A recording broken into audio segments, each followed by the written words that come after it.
मङ्गलं भगवान् शम्भुः मङ्गलं वृषभध्वजः मङ्गलं पार्वतीनाथो मङ्गलायतनोहरः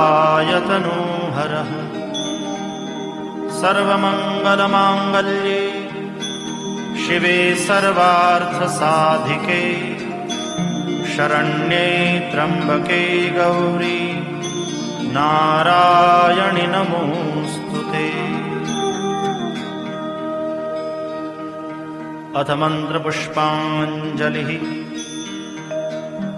ॐ जग्नेन जग्नमयजन्त देवास्तानि धर्माणि प्रथमान्यासन् तेहनाकं महिमानः सचन्त यत्र पूर्वे साध्याः सन्ति देवा।